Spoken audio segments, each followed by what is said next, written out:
Well, a very warm welcome to this webinar, personal leadership webinar, and an insight into leadership styles and climate.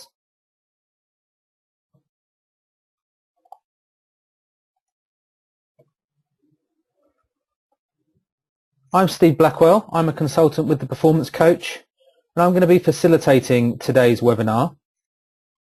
My background is I've been with the Performance Coach for just over a year and loving every minute of it. And prior to that, I was in financial services, worked for a major global bank, and essentially two elements of my career there. The first kind of half of my career was in various board level leadership roles across the group of the bank. And then the second half, which I have to be honest, I enjoyed much more, was a career in learning and development, where I had the great privilege of coaching executives and facilitating leadership teams all over the world, and in particular on leadership styles and climate. So I've experienced many times what can happen when leaders start to wake up to the power of using different styles in their leadership roles and the impact that that can have on teams and performance. I encourage you today to switch off your mobile phones, reduce your emails so that you can't see your emails, and really do anything you need to be as present as you can be in today's webinar. Also, electronic equipment may well impact how consistent the slides are as they're moving through on your PCs as well. I encourage you to have a pen and some paper handy to be able to make some notes. That'll be particularly important if you're not familiar with leadership styles and climate. But that's no problem. If you're not, we'll go through it so that you kind of get it. But if you do have experience of styles and climate, then there'll be some points here that you'll want to note down from a refresher perspective.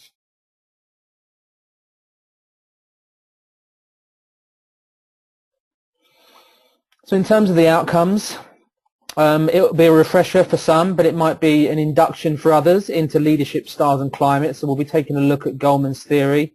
And then considering the links between styles and climate. Often we talk about leadership styles a lot, but we'll be taking another look into the relationship between leadership styles and organizational climate.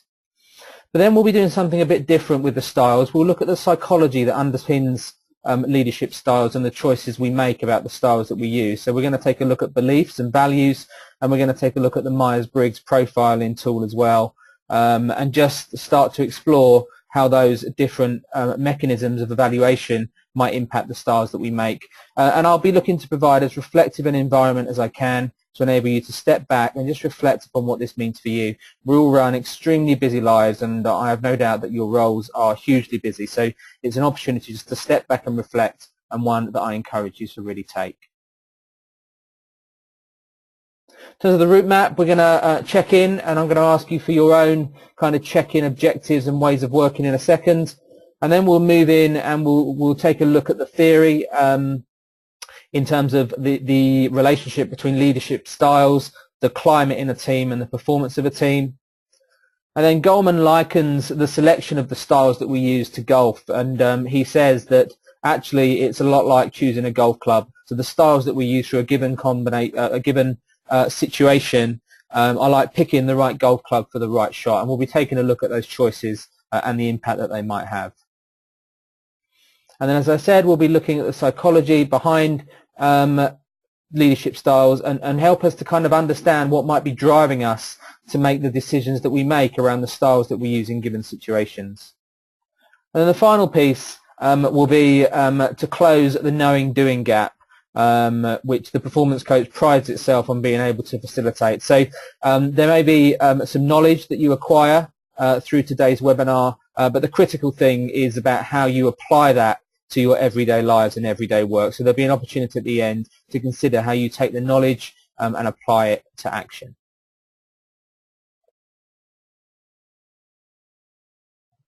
So just encouraging you to check in for today's session and consider how present you are for it. So how in the moment are you right now? How attentive are you? How free from distraction are you? And just give yourself a rating on a 1 to 10 scale. And then once you've got a rating, just think about how you might increase that a couple of points. So what can you do to get even more present?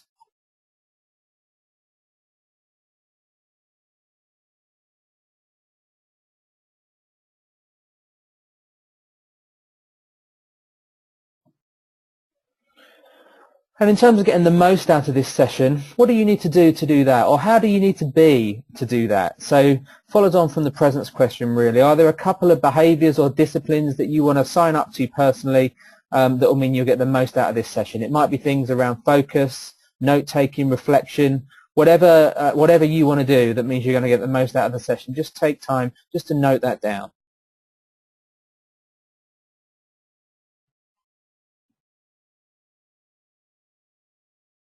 And then finally, what's your learning objective for this session? So based upon the overview that I provided, what will you like, what do you want to learn from the session? What's your objective? And then once you've got that objective clear, then just zoom out a little bit and think about the context that you're in. There might be personal goals that you have. There could be work goals that you have.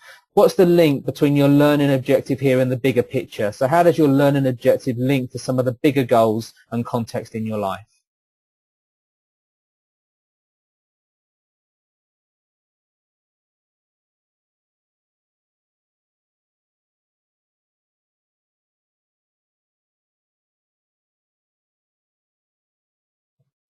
Okay, we're going to jump right in to leadership styles. So I encourage you to make notes of some of the key points as I work through these. But essentially the basis of Goleman's work was that his research identified that there were 6 different leadership styles that leaders commonly approached. And the impact of the different styles on the different situations were very varied.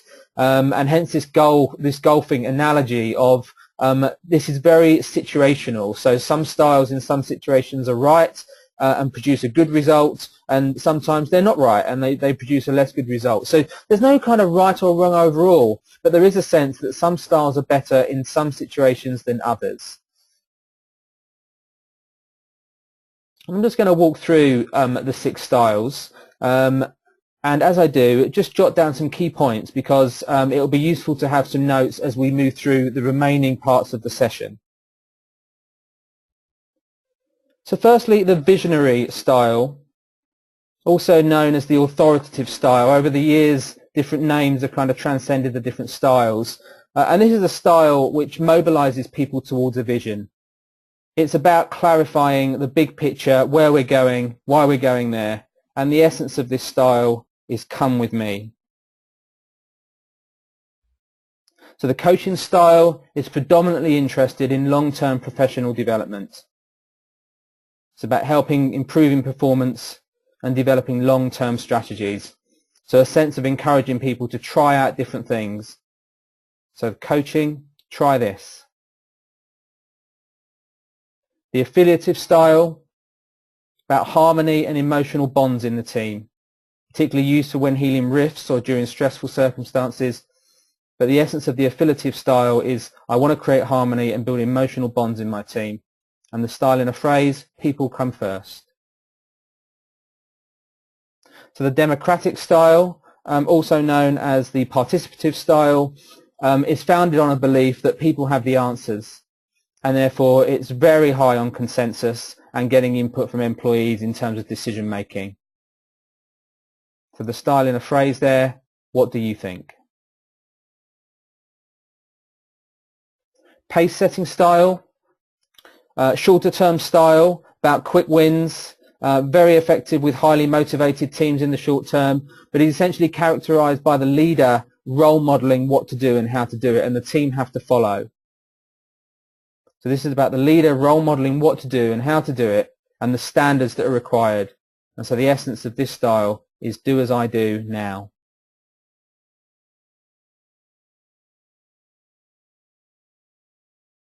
And then the commanding style, known as directive or coercive, you might have seen it written down as, and this is do what I tell you to do. This is particularly effective in a short-term crisis about where people need to understand what's required of them and they need to understand it now. So do what I tell you to do. So the visionary style, come with me, about a vision and direction. Coaching style, long-term professional development, try this. Affiliative style, harmony and emotional bonds, people come first. Democratic, consensus. Pace setting, do as I do now, follow me, do it this way. And commanding, do what I tell you to do.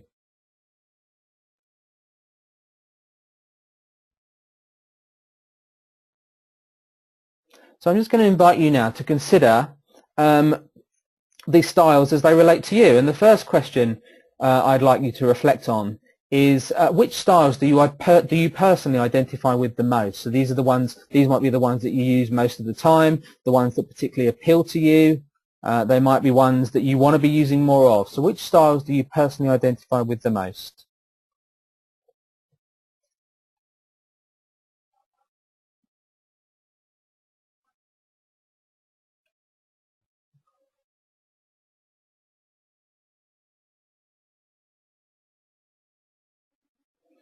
And as you're generating your list, just reflect behind the style. So what sits behind the styles that you've come up with? So I guess what are the reasons that you personally identify with the styles that you've chosen? What does it say about you? What does it say about the situation you're in?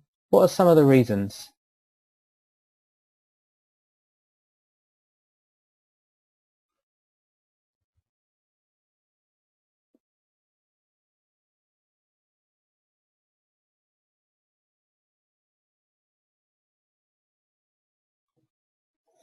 And then conversely, have a think about the opposite. So which styles do you least identify with? Again, the ones that you might not particularly like or the ones that you don't use very often, but the ones that you least identify with.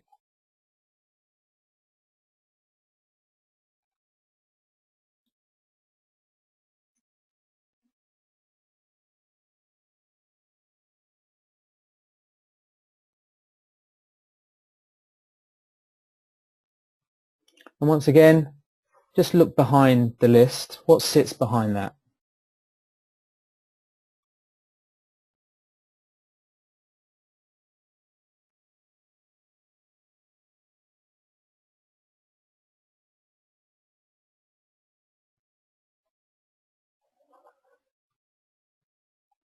And then how personally do you like to be led? So think about your line manager now or leaders that you've worked with in the past. How do you personally like to be led?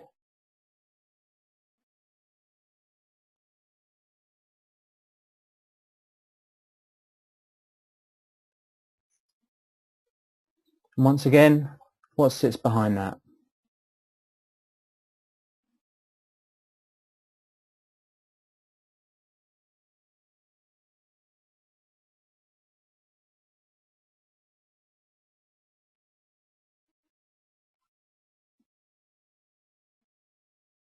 And then if you just step back from all three questions and consider the styles that you identify with, those that you least identify with, how personally you like to be led, what are the key factors that influence our stylistic preferences? Let's jot down a few thoughts.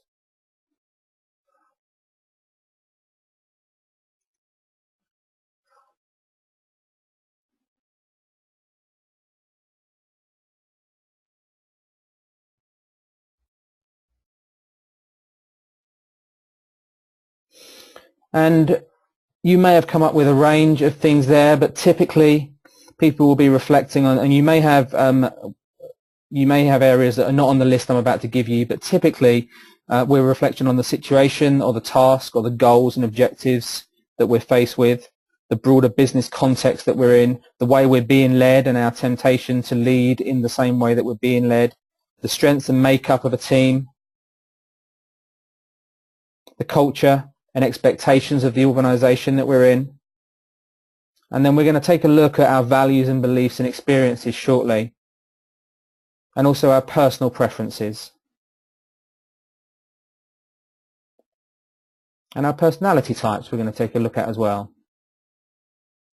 They tend to be the type of things that people are coming up with in terms of the styles that they use, but you may have others that are personal to you, and that's fine. So let's move on and take a look at climate. And the basis of the research here was that leadership styles are so important in that they impact climate. So what it's like to be led around here and what it's like to work around here. And it's actually the climate that has an impact on performance. So climate's critical. in terms of understanding the links between styles and climate, because it's the climate that impacts performance. And there are 6 dimensions, and Goleman kind of reached out more broadly in his research to draw these dimensions in. There are 6 dimensions of climate, which I'll just walk through and encourage you just to make some brief notes on. First dimension is a flexibility. So the sense that people can innovate and there's no red tape. They're not bogged down with unnecessary bureaucracy. Responsibility. So I feel trusted. I have a responsibility to the organisation and I'm willing to step up to take it. I have the freedom, I'm trusted.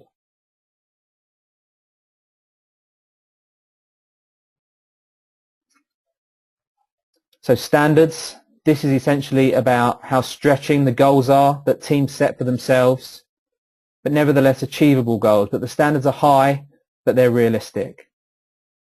And the sense that people are not waiting to be told what the goals are. People are setting their own goals and striving to meet them. Rewards. So accuracy of performance feedback, feedback being welcomed, and how appropriate the rewards are for the performance that's delivered.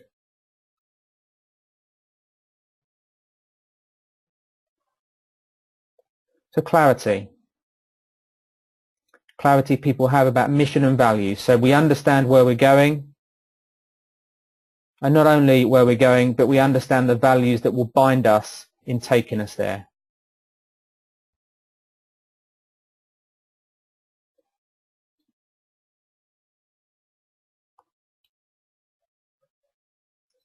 And finally, team commitment.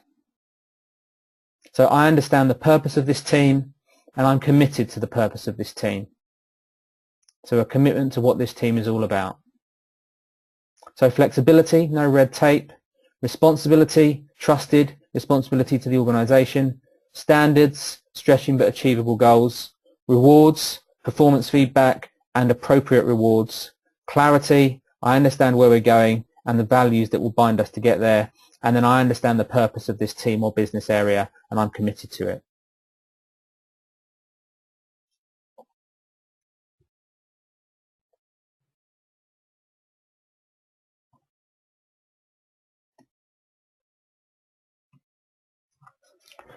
So we're just going to step back again for some reflection, and I'm just going to invite you to try and bring the two theories together now, or the 2 parts of the theory together, in terms of considering the relationship between styles and climate.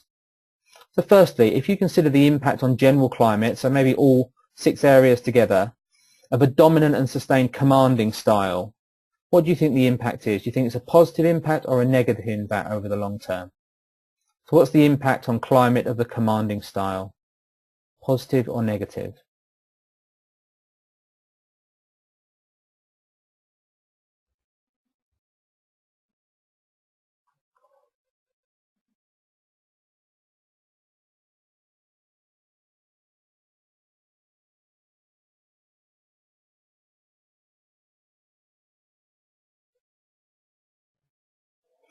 So the same question about the coaching style.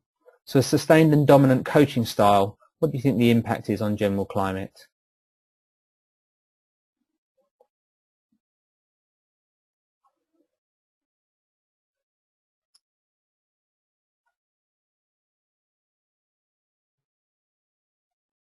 And then finally, pace setting. What's the impact on climate of the pace setting style?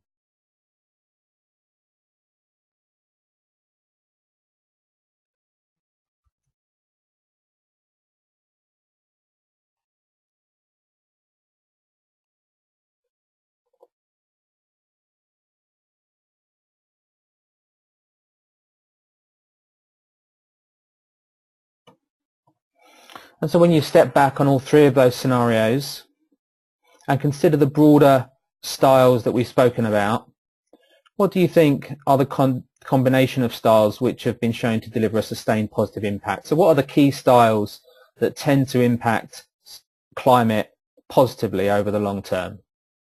Just jot down the ones that you think have a positive long-term impact.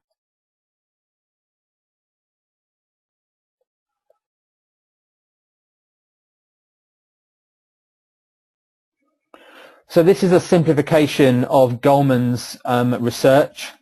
where essentially this shows the impact on the different climate dimensions of the different styles. And you can immediately see the commanding and pace setting styles having an overall negative impact and then a more positive impact for the other styles. Although it's critical to say that the commanding and pace setting style have places.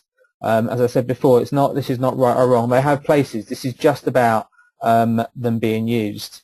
And you'll see as well for commanding on standards, in the short term, the commanding style can have a very positive impact on standards. And if that's what you're looking for, then that may well be a style that you'd use in the short term. Similarly with pace setting on responsibility, with a good team, a team that's able to pick up on the leader's lead and do what they see or do what they feel, then the pace setting style can increase responsibility in the short term. And it's not shown on here, but in terms of coaching, it looks like a very positive style across the board. But actually the impact of standards on the short term of a coaching style could be negative. And that's because coaching is a long-term strategy and can be prioritized over short-term performance. And therefore the impact in the short term of standards might actually go down whilst the coaching delivers traction. And in terms of those mix of styles that have been shown to deliver a sustained long-term positive impact on climate, you can clearly make out here the visionary, affiliative, democratic and coaching styles.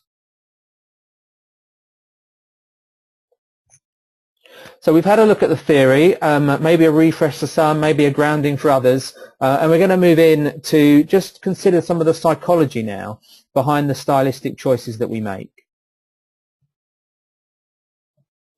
And to consider this, we're going to think about our values and beliefs. So in our busy lives, we are constantly in the doing mode, and that leads to results, but a sense that we might not be satisfied or there's something missing. And that's often because we haven't stepped back to consider our values and beliefs. So what makes us be rather than do? So a sense of being made up of the values that we hold, belief systems about our lives, the world that we live in, the roles that we do, all goes in to giving us a sense of clarity on who we are. And it's from that basis that more fulfillment can come from the action that we take, so doing, and then the things that we have on having. So we're going to be focused on the being part of this equation to consider the psychology behind styles. And the first thing I just want you to do, and then just leave hanging there, is to consider the styles that, based upon your own reflection on your own teams or your leadership experience, you think you could positively focus on to improve your team climate. So this is about your personal leadership and your personal leadership styles. Which ones could you focus on to positively impact and improve your own team climate? And just jot those down.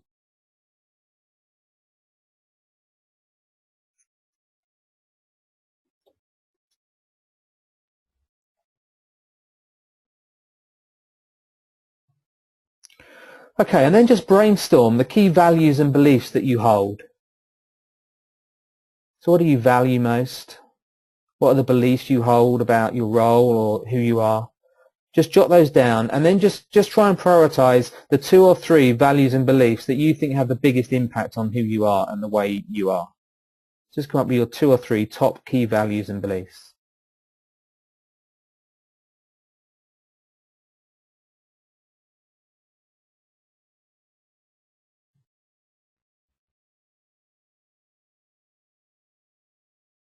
And then just look behind those values and beliefs and consider the experiences that have created them or reinforced them.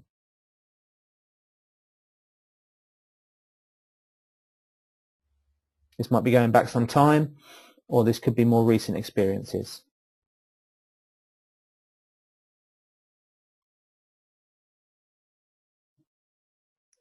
And then consider how your values and beliefs impact your leadership style. So to give you an example of this, I hold a strong value around support and a belief that people have the answers and in the infinite potential of the people that work for me and the people in my teams. Some years ago, though, I was in an operational role that literally was just in crisis, constantly in crisis. And my beliefs and values drove me to really push the affiliative, democratic, coaching styles very hard. But the reality was that those were fine, but actually I needed to balance those with some commanding input, and my team were telling me and screaming at me actually for some commanding and potentially pace setting input as well, because of the crisis situation we were in. And I learned a big lesson there, that I needed to flex my values and beliefs to recognize that in some situations different styles are required, even though they may not be my preference. So how do your values and beliefs impact your leadership styles?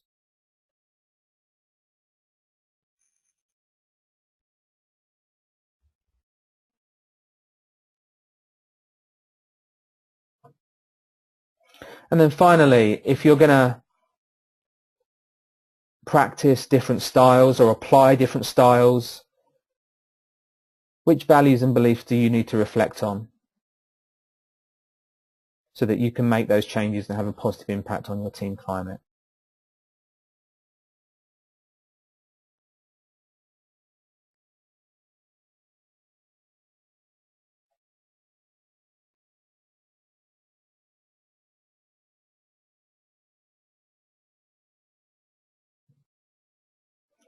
Okay, and the final piece of input that we're going to look at today is the impact of our personalities on the styles that we use. And this is a very famous model that I'm sure a number of you are very familiar with and may have done, but it doesn't matter if you haven't, because I'm going to walk through it. So this is the Myers-Briggs Type Indicator, probably the world's most famous personality profiling tool. And essentially the way that this works is that there are different personality preferences that we may have applying to different situations. And what I'm going to do first of all is just work through these. If you already know your Myers-Briggs Type Indicator, then please write that down. If you don't, as I'm walking through them, just go with your hunch as to which side you think you're going to be on. It will only be a hunch because there's whole questionnaires that kind of tease this stuff out. But if you're not familiar with it, then just go with the side that you think you're most like. But if you know your personality preference, just write that down. So firstly, where we focus our attention and draw energy from. You may have a preference for extroversion, which is your energy comes from people. Or you may have a preference for introversion, which comes from the inner world, your own thoughts and reflections. So E or I, just write down your instinctive preference. How we take in information. We might prefer to use our senses, like concrete, or use our imagination, focus more on the abstract and patterns. So sensing or intuition, S or N.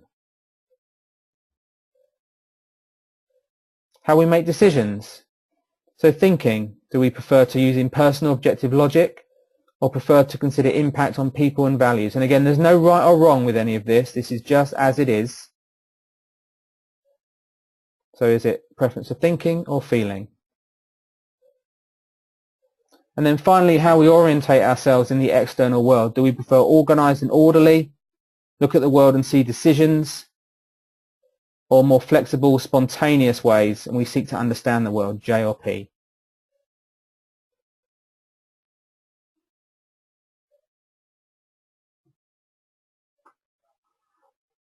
So as you consider, I'm just going to invite you to reflect on your own personality preferences and just pick one or two dimensions that you think might link into the personal styles that you prefer and use. For example, I have a preference for extroversion, and that causes me to use styles a lot which are about people, so affiliative, democratic coaching. And I have to work hard to remember that people with a preference for introversion need something different, and therefore I have to bend the styles that I use. Similarly, with sensing and intuition, I have a preference for intuition, and that could mean that the visions that I describe and the place that we're heading to are very flamboyant and they're filled with imagery,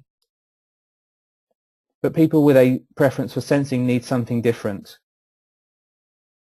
And therefore, when I'm using the authoritative style, I need to remember that and recognize that. So I invite you just to think of one, maybe two dimensions that come up for you explore the link to your leadership styles, and how can you use that insight to positively impact your team climate.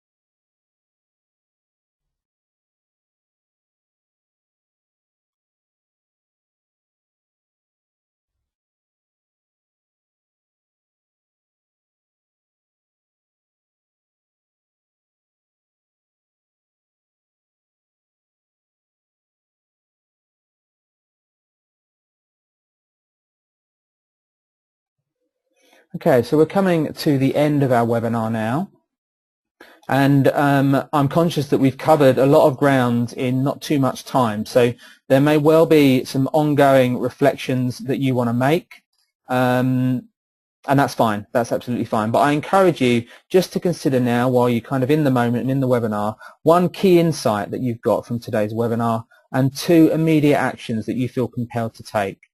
So a key insight and 2 immediate actions that you feel compelled to take, and then just jot those down.